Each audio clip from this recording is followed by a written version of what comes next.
अस्सलाम वालेकुम dear students, मेरा नाम वसीम शहजाद है।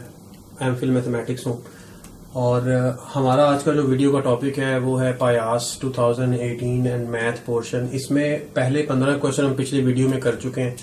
आज का हमारा जो टॉपिक क्वेश्चन जो इंक्लूडेड हैं वो 16 से 30 तक हैं।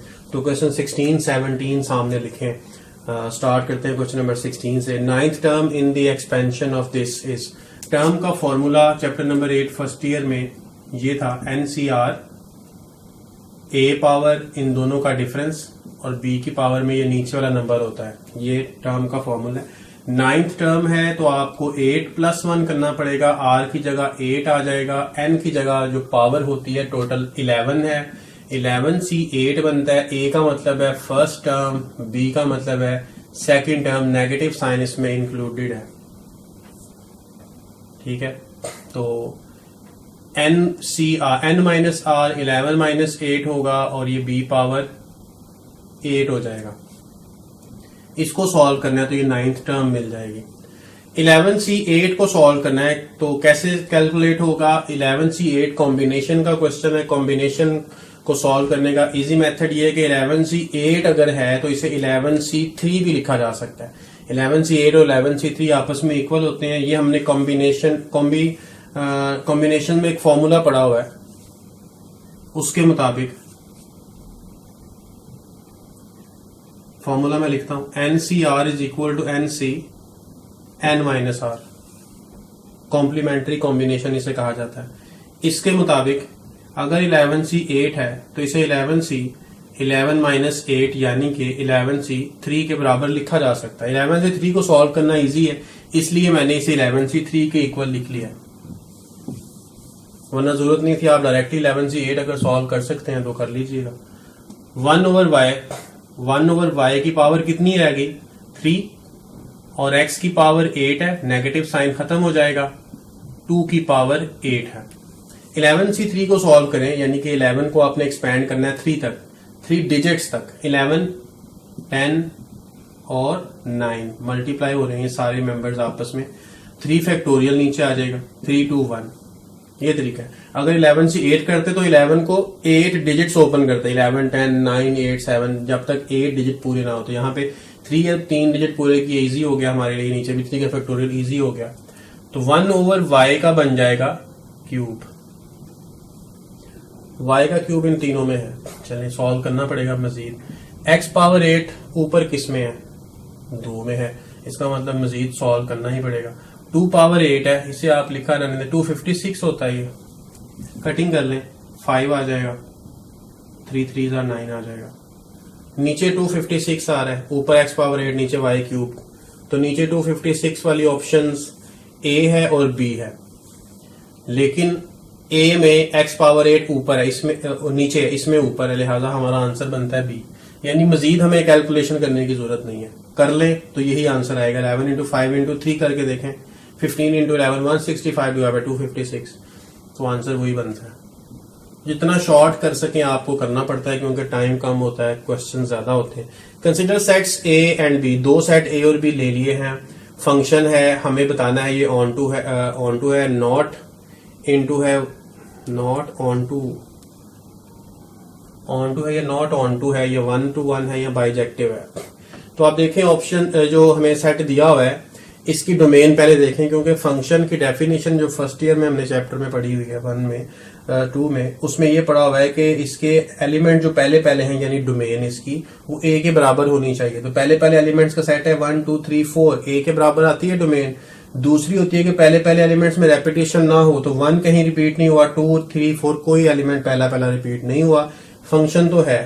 अब देखें, वैसे फंक्शन चेक करने की जरूरत नहीं थी क्योंकि ऑप्शन में फंक्शन ही नॉट है, फंक्शन के ऑप्शन ही नहीं है, लिहाजा फंक्शन चेक करने की जरूरत नहीं थी। सिर्फ ये इजाफी इंफॉर्मेशन के लिए मैंने बताया।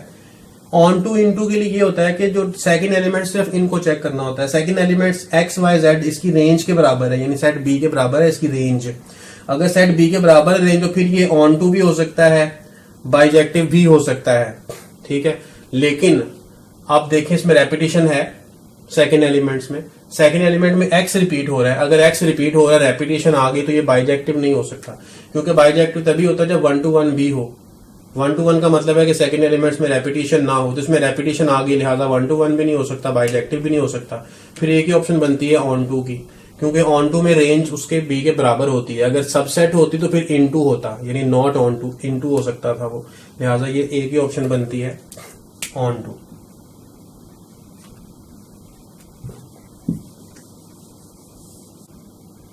क्वेश्चन नंबर 18 है the series is convergent divergent oscillatory और none of these.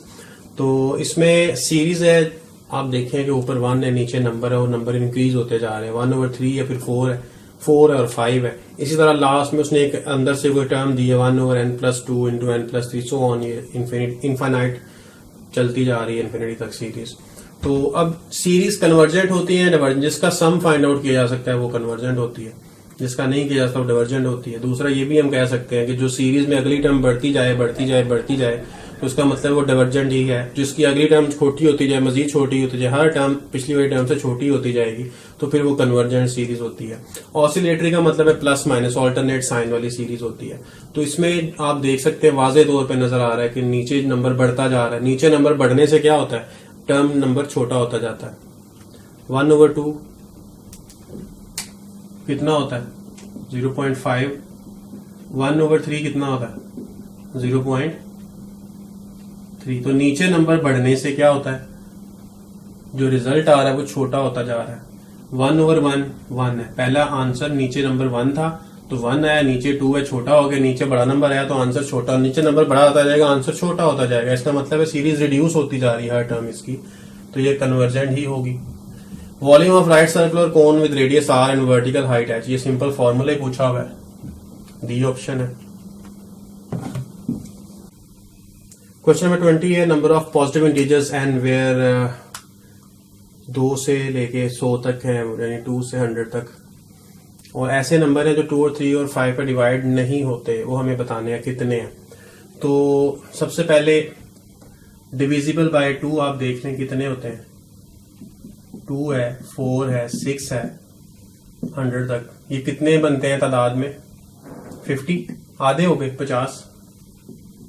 Divisible by 3 कितने, 3, 6, 9 और 99, ये कितने हो गए 33। डिवाइड बाय 3 कर लें लास्ट नंबर को।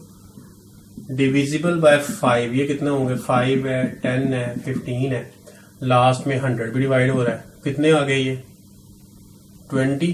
टोटल कितने हो गए 70, 103, 103, जबकि ये टोटल डिजिट्स कितने 103, तो ये आ गए ना हमारे पास। ये टोटल कितने हैं 99 है टोटल डिजिट, क्योंकि 1 शामिल नहीं है, 1 होता तो 100 होते।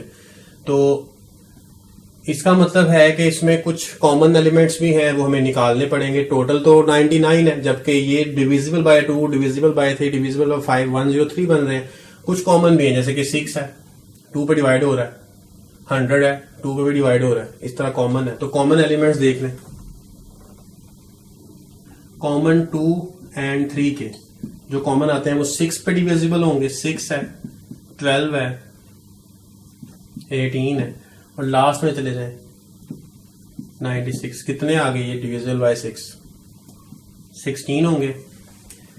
2 एंड 5 के डिविजिबल यानी 10, 10, 15,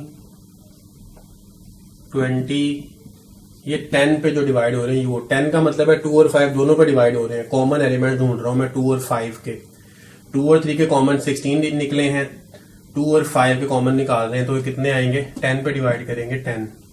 फिर 3 और 5 के भी कॉमन निकालने पड़ेंगे, जो 3 और 5 यानी 15।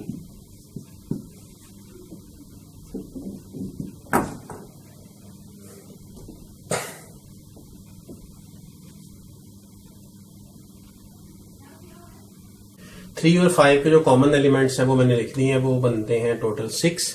लेकिन अब ये भी देखें कि 3 और इसमें 30 शामिल नहीं किया जा सकता, 30 शामिल नहीं हो सकता, 60 शामिल नहीं हो सकता, 90 शामिल नहीं हो सकता, 75 आ जाएगा। फिर यहाँ पे एक 60 भी आता है, छठा रह गया था, वो भी लिख देता हूँ। टोटल सारे के सारे 6 के 6 लिख दिए।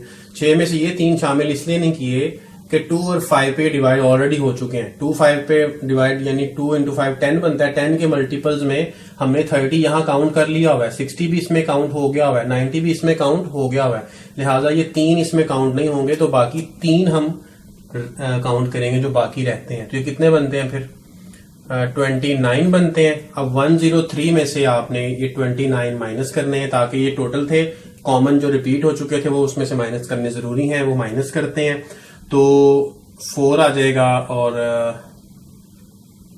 7 आ जाएगा। 74 नंबर्स हैं जो 2, 3 और 5 पर डिवाइड होते हैं, लेकिन हमने बताना है ऐसे नंबर जो डिवाइड नहीं होते इन तीनों पर। तो इसका मतलब है टोटल जो डिजिट्स हैं वो कितने हैं, टोटल 99 है।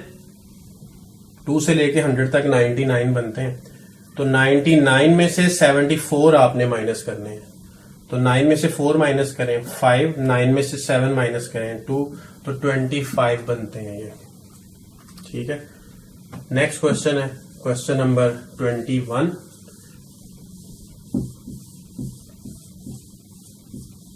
इन the expansion of this coefficient of x square y square z cube is. जब इसकी एक्सपेंशन आप करते हैं, हमें देखें, अगर मैं x प्लस वाई को a बना दूं और इसको b कंसिडर कर लूं, a plus B power n, तो फिर मुझे b की पावर कितनी चाहिए, b की पावर मुझे चाहिए 3। अब कितनी भी टर्म में पावर 3 आती है b की, पहली में 0 आती है, दूसरी में 1 आती है, तीसरी में 2 आती है और चौथी में 3 आती है। इसका मतलब मुझे 4th टर्म चाहिए, तो t प्लस 1, 3 प्लस 1 आएगा ना इसमें। तो 7c r a power difference of 7 and 3 that is 4 and b power ये नीचे वाली आ जाएगी 3। यही बताया था पिछले, मैंने एक क्वेश्चन इस तरह का किया था टर्म फाइंड करने वाला, उसकी बिल्कुल वैसे ही। तो z क्यूब इसमें आ गया है, इसके अलावा z क्यूब किसी टर्म में नहीं आना, चौथी टर्म में आना है, लेकिन ये x की पावर 2 भी हमने देखनी है, x की पावर 2, y की पावर 2 भी बनानी है, यहाँ पावर 4 बन रही है। इसका मतलब इसने अभी एक्सपैंड होना है, जब एक्सपैंड होगी तो वहां x स्क्वायर y स्क्वायर वाली जो टर्म आती है वो हमें देखनी पड़ेगी। तो 7c3 है, जब मैं इसको एक्सपैंड करूंगा यहाँ पर, तो सारी टर्म्स को एक्सपैंड करने की जरूरत नहीं है, हमें तो एक ही टर्म का कोफिशिएंट रिक्वायर्ड है। इसलिए पहली टर्म आप देख सकते हैं 4 से 0 आएगा पहली में, उसकी जरूरत नहीं है क्योंकि उसमें x की पावर कितनी आनी है 4 और y की पावर 0 आनी है। हमें x की पावर 2 और y की 2 बनानी है, ये टर्म नहीं चाहिए। अगली टर्म आएगी 4c1, ये भी नहीं। 4c2 ये वाली जो टर्म होगी ना, इसमें आएगा, इसको मैं कंप्लीट लिख दूंगा, फिर ये सारी मुझे लिखने की जरूरत नहीं है। 4c2 मुझे लिखने की जरूरत है।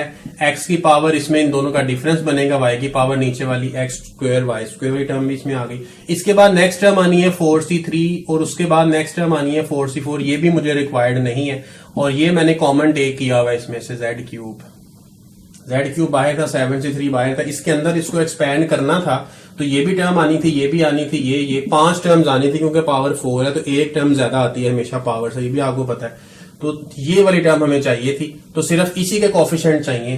तो हमारे पास ओवरऑल जो कोफिशिएंट्स बच गए हैं वो है 7c3, 4c2, x square y square z cube के कोफिशिएंट, यही रिक्वायर्ड है। इसका प्रोडक्ट आपने करना है, आंसर में ढूंढ लेना है उसको। 7c3 एक्सपेंड करने का मेथड बता चुका हूं, पहले दोबारा देख लेते हैं। नीचे 3 है तो आपने 7 इसके 3 डिजिट्स तक इसको रिड्यूस करना है, 3 डिजिट्स तक। 7 है, 6 है, 5, 3 डिजिट पूरे हो गए, नीचे 3 का फैक्टोरियल है।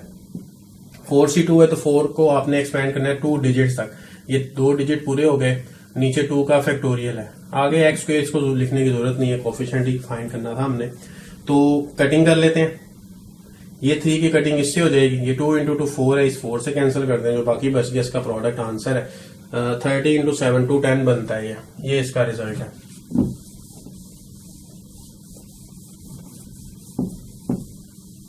नेक्स्ट है 22, a cube of side 1 expands on a hot day, increase in volume।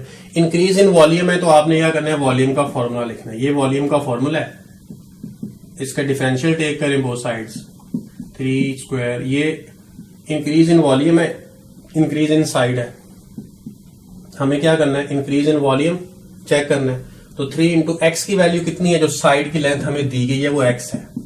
dx जो उसमें चेंज आता है, साइड में जो एक्सपेंड होने के बाद चेंज आता है, चेंज कितना आ रहा है 1.002 टोटल बना है, जबकि पहले 1 था तो 1 इसमें से माइनस करेंगे तो जो बाकी बचेगा वो चेंज आया है।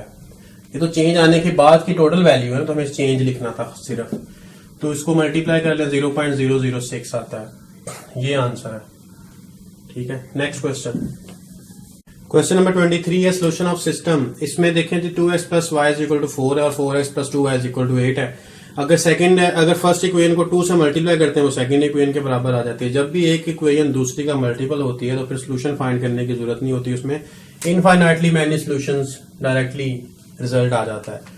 ठीक है, जब भी एक इक्वेशन दूसरी का मल्टीपल हो तो इनफाइनाइटली मैनी सोल्यूशंस, डिफरेंट हो तो फिर आप सोल्यूशन फाइंड करते हैं। फंक्शन है इज ओपन इंटरवल, इसमें आपने देखना है इंक्रीज कर रहा है कि डिक्रीज कर रहा है, ये आपने रिजल्ट देखना है। तो इंक्रीज और डिक्रीज के लिए ये होता है कि आपके पास इंटरवल है, उस इंटरवल में से आप छोटी वैल्यू पुट करें। आंसर अगर छोटा आता है, बड़ी वैल्यू से बड़ा आंसर आता है तो इसका मतलब है कि वो इंक्रीज कर रहा है। अगर छोटी से बड़ा, बड़ी से छोटा आंसर आता है इसका मतलब डिक्रीज कर रहा है। तो -2 पहले आप पुट कर लें, इसमें -2 पुट करके देख लें। -2 की पावर 8 आती है, -2 की पावर 2 आती है, 5 इंटू -2 -5 -8 प्लस 4 प्लस 10 -5 कितना हो गया ये 14 -13, आंसर आ गया 1। अब आप कोई इससे -2 से बड़ा नंबर -1 पुट कर लें, 0 कर लें, ज्यादा बेहतर है। 0 है उसमें, 0 उसमें नहीं है, -1 कर लें। तो -1 इसमें करते हैं, डायरेक्ट कर लें, -1 आ जाएगा, +1 आ जाएगा, +5 आ जाएगा, -5 है, तो ये 0 आ रहा है। छोटी वैल्यू से बड़ा आंसर आ रहा है, बड़ी वैल्यू से छोटा आंसर आ रहा है, इसका मतलब है फंक्शन डिक्रीज कर रहा है। Which of the following value of x satisfies this?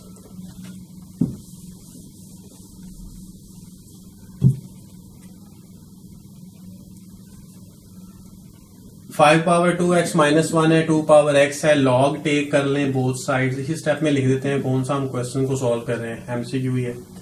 2x -1 शुरू में आ जाएगा, पावर यानी कि थर्ड लॉ ऑफ लॉगरिथम के मुताबिक पावर शुरू में 2x इंटू लॉग 5 बन जाएगा। मल्टीप्लाई कर रहे हैं हम ब्रैकेट के अंदर, x log 2 को इधर शिफ्ट कर दें, इक्वल टू 0 हो जाएगा अगले स्टेप में। x जहां पे है उसे आप कॉमन करेंगे, x को आप कॉमन कर लें तो 2 log 5 इसमें है और x इसमें है, माइनस log 2। x को मैंने कर लिया कॉमन, log ऑफ 5 ये वाला मैंने बाद में लिख दिया। इन दोनों में से कॉमन किया था x को, जो बचा वो यहां लिखा हुआ है, माइनस log 5 बाद में। x की वैल्यू निकालने के लिए इसको पहले वहां शिफ्ट करना पड़ेगा, ये वहां शिफ्ट हो गया। अगले स्टेप में ये मल्टीप्लाई हो रहा है x के साथ, इसे डिवाइड कर दें, सी आंसर है। Next question, question number 26 start करते हैं। Period of 3 sin π/4 into 2x -1। Period जब फाइंड करना हो साइन कॉस टैन का, तो उनका जो साइन और कॉस का जो पीरियड होता है 2 पाई होता है, टैन का पीरियड पाई है। तो साइन का जो ओरिजिनल पीरियड होगा, ये फॉर्मूला है, ओरिजिनल पीरियड जो इस साइन का है डिवाइड करना है उसको कोफिशिएंट ऑफ x के साथ, कोफिशिएंट ऑफ x, तो ये रिक्वायर्ड पीरियड होगा इस तरह के एक्सप्रेशन का जिसमें साइन ax प्लस b की फॉर्म में होता है। तो ओरिजिनल पीरियड इसका 2 पाई होता है साइन का, कोफिशिएंट ऑफ x कितना बनता है 2 पाई/4, 2 पाई/4 बनता है। तो 4 इंटू 2 पाई ओवर 2 पाई बन गया। 4 सबसे नीचे था तो सबसे ऊपर आ जाएगा, यानी ये 2 पाई कैंसिल हो जाएगा, रिजल्ट आ जाएगा 4। ये इसका रिजल्ट होगा।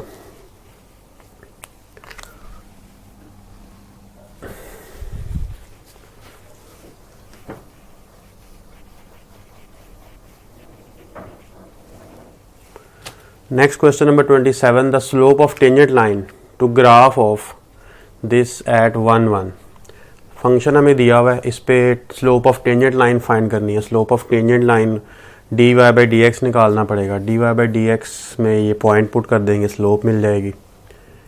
तो डेरिवेटिव फाइंड करते हैं पहले इसका, ये बनेगा 4y³ पावर रूल के मुताबिक, dy/dx भी आएगा with respect to x differentiate करना है, plus 6y dy/dx minus 12x², ये बन जाएगा इसका डेरिवेटिव इक्वल टू 0। इसमें से dy/dx को सेपरेट करना है, 4y³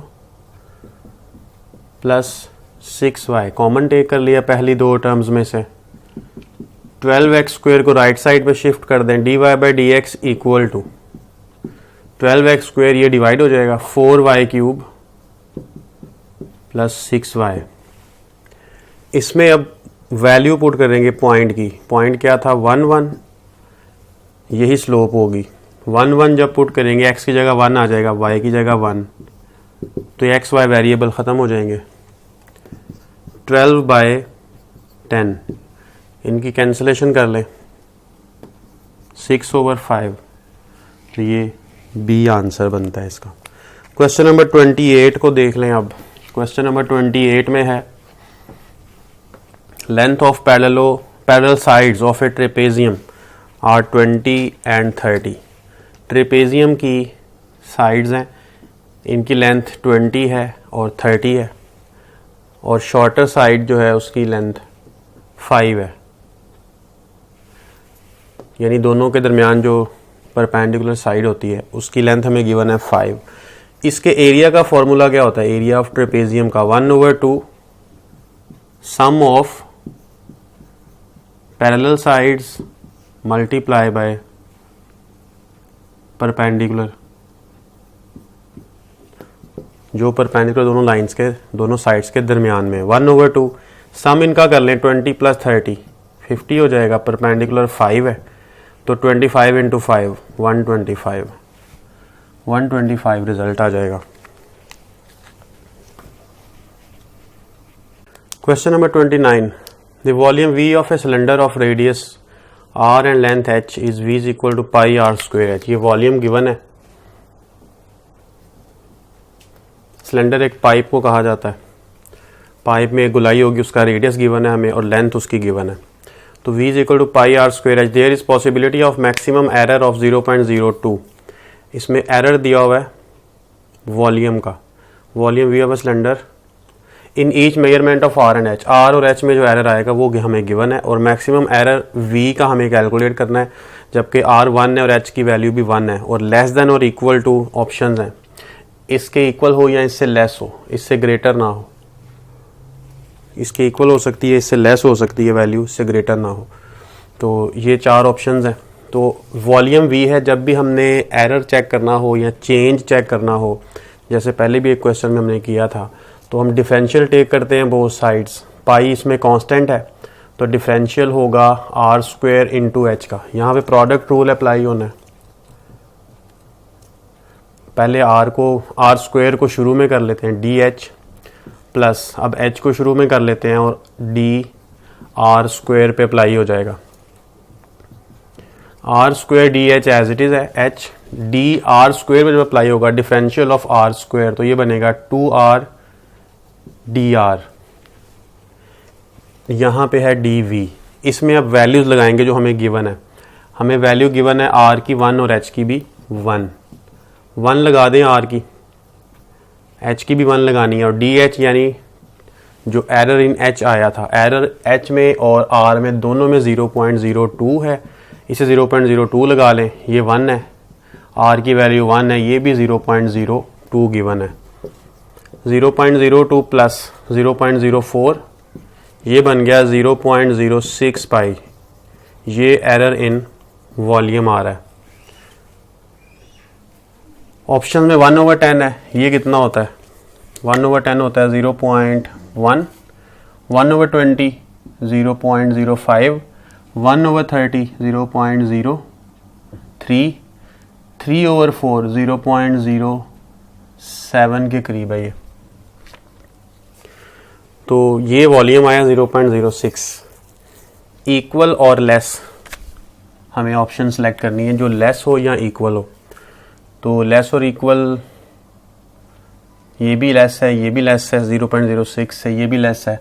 इसमें सबसे बड़ी वैल्यू ये वाली आ रही है, तो इसी को आंसर कंसिडर करेंगे। 0.07 इसलिए नहीं होगा कि 0.06 से बड़ा आंसर नहीं है, 0.07 बड़ा है, हमें उससे लेस आंसर बताना है जो इन ऑप्शंस में लिखा हुआ है, तो वो 0.05 है, इसलिए हम इस आंसर को सिलेक्ट कर लेते हैं।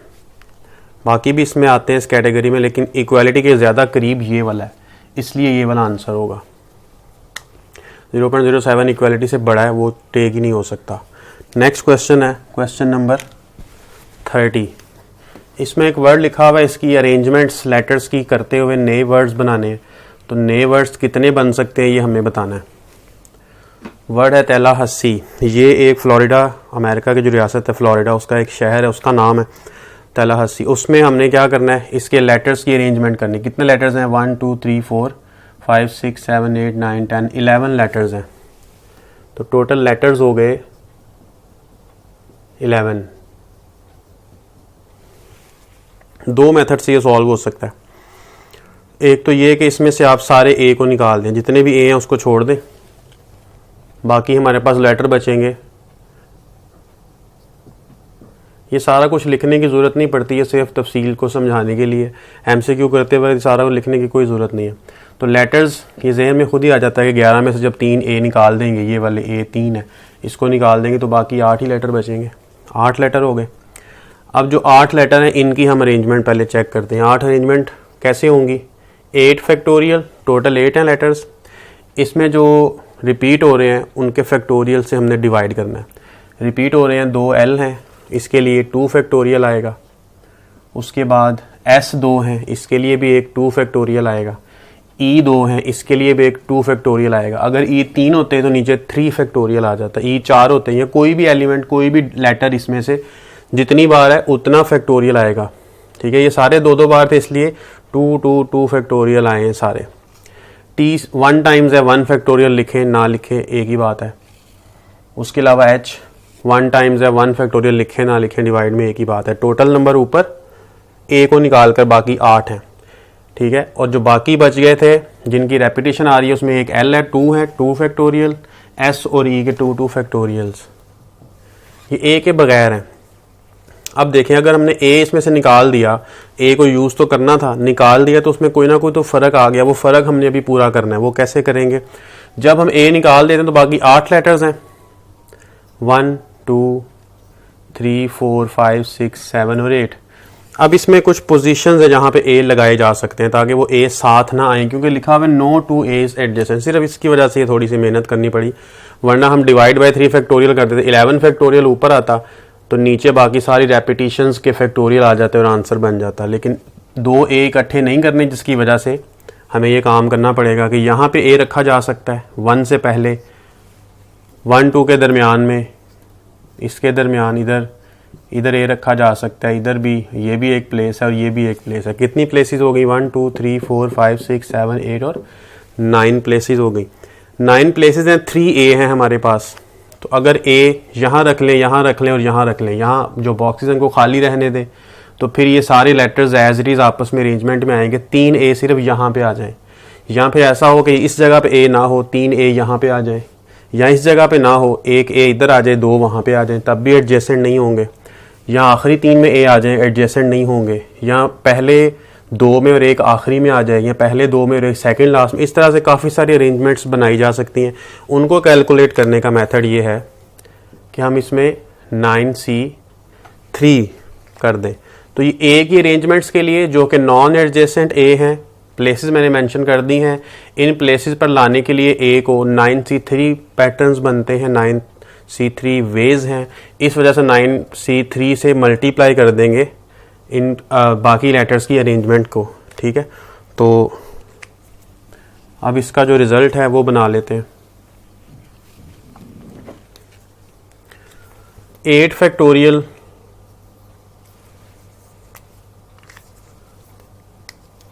8 इंटू 7 6 5 4 3 2 फैक्टोरियल 2 ही होता है। 9C3 कॉम्बिनेशन को भी पहले मैंने एक क्वेश्चन में सॉल्व करवा दिया था कि नीचे अगर 3 है तो आप इसे 3 लेटर्स तक ओपन करें और नीचे 3 का ही फैक्टोरियल डिवाइड हो जाएगा। 1 2 इधर कैंसिल हो जाएगा, 2 2s are 4 इधर कैंसिल हो जाएंगे, 3 यहाँ पे कैंसिल कर दें और 1 2 यहाँ पे कैंसिल कर दें। ठीक है, तो इसका जो टोटल प्रोडक्ट आ जाएगा वो आ जाएगा 4 2 3 3 6 0। इनका प्रोडक्ट कर लें अगर सारे नंबर्स का 8 7 6 5 9 4 7 का, तो ये आ जाएगा 423360। तो पायास 2018 का पूरा जो पेपर है वो सॉल्व हो चुका है। पहले 15 क्वेश्चन इसकी पिछली वीडियो में थे, उसका लिंक मैं इसके साथ ही लगा दूंगा। ये अगले 15 जो क्वेश्चन हैं इस वीडियो के अंदर शामिल हैं। तो आप इस वीडियो को भी शेयर करें, लाइक करें। बहुत शुक्रिया।